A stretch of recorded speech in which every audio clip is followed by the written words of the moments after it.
Hi, everyone, and welcome to the Weekend Hedge. Today is the 9th of June, 2025. It's a busy weekend, so I couldn't get around to making the weekly video, but yeah, here we are. I've got, of course, the chart open here on the daily time frame, and the pairs here enlisted on the right-hand side, the pairs that I'm trading. Quite a lot of stuff going on in this chart, and I'll soon get to it. As you know, that I use the ranging strategy for my trades. There are a number of strategies, of course, that I've explained on the channel. You're free to use whichever one suits you the best. I use the ranging one as it is something which works the best for me. So yeah, without wasting too much time, let's get straight into it. So we start with the Aussie Swiss franc. Here you can see overall written bearish here. It has been having a bearish tendency as the Swiss franc has been strong over the past few years. Currently, we are in a bunch of trades, of course. You do get drawdowns in this strategy. There is, of course, two buy trades, which are back from March, and that's been going along. And, at this is the market movement that happened due to the tariff, really, and that's where the market came down. And we are in some sell trades there as well, the old ones.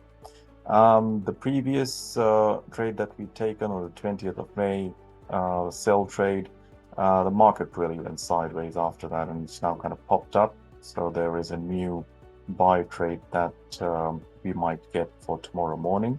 So we would be keeping an eye on that and looking at trading that. So a bit of a messy situation here, but hoping to get out of it as we move along.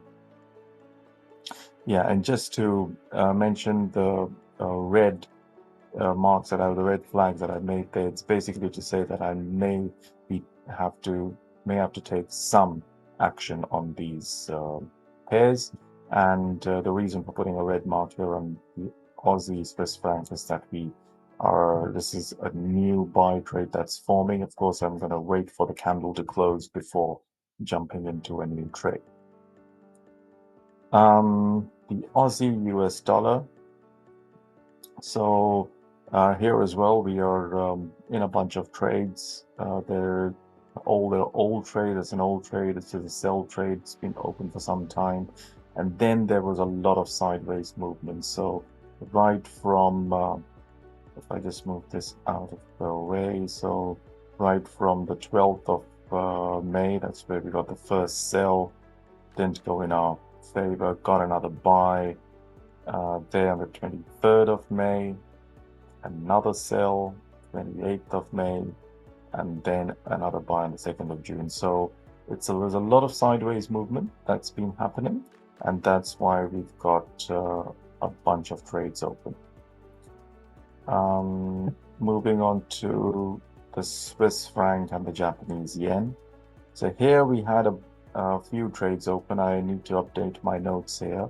But when this popped up, we were able to close off on 3 trades, which is this one, and this one. So these 3 buy trades were all closed. 2 of them, at a break even, and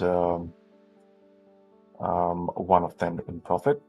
Of course, there is an old sell trade which is currently open, and that's I've marked that with this vertical dotted gray line, say that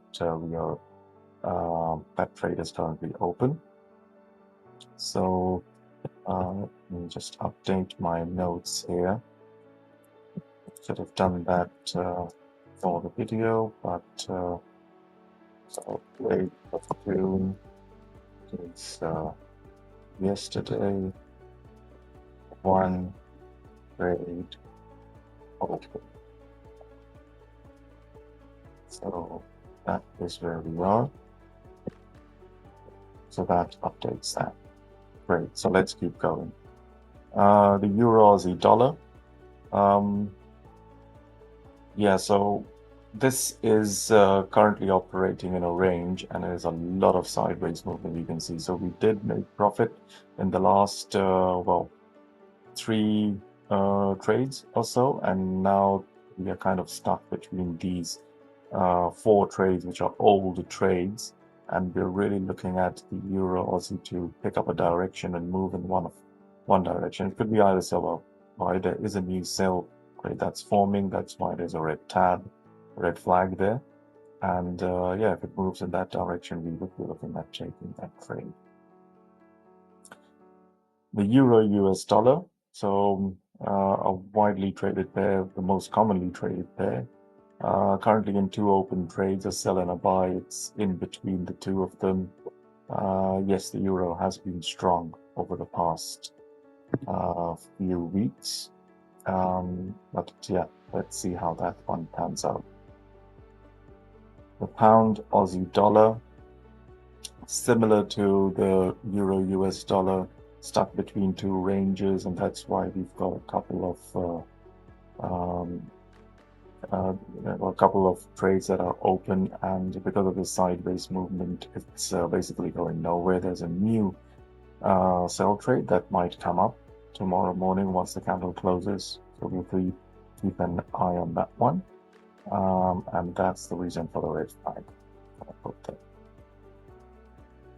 The pound CAD, currently in two sell trades, which is the first one on 30th of April and second one on the 30th of May. So these are marked by the two gray vertical dotted lines. It's, well, a bit choppy. Let's see how this one pans out. We have been making profits on the buys at the same time. The US dollar to the Canadian dollar, of course, it kind of has a bigger, it is affected by oil prices, as we know.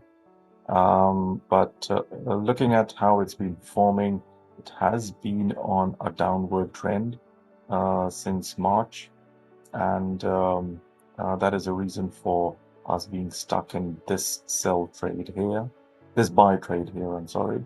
And then there is, and that's just continued through to May and now into June, and now we are in another buy trade that came in here on the 27th of May, and then a sell trade later on the 30th of May. The sell trade is making profit, and let's see if this continues or the pair decides to change direction. But yeah, overall moving quite well. The pound US dollar, the pound has been quite strong over the past few months. Currently we are in three trades. There's an old sell trade which we are stuck in. There was a big market move that happened there, and so we got stuck in that one. Then we made a few trades in between, and those either ended in profit or break even. We are in two new open trades, 30th of May, a sell trade, and then on the 5th of June, a new buy trade. So three trades open at the moment, but overall making profit. Euro to the British pound. This has been showing a fair bit of sideways movement in a new buy trade, which came in on the 30th of May. It's really been moving sideways after that. So not much to do there, but when it moves really well. So we will keep an eye on that one. And the reason why we are trading these pairs, well, for most of these pairs, as I've explained in the tutorial in a separate video, is that these pairs kind of range between two levels. So this strategy works quite well. Silver, that's XAG USD. This has been giving us a few headaches as it was moving sideways for quite some time. and then it's now just broken out. So we're stuck in two sell trades. At this point in time, we've been making profit on the buys.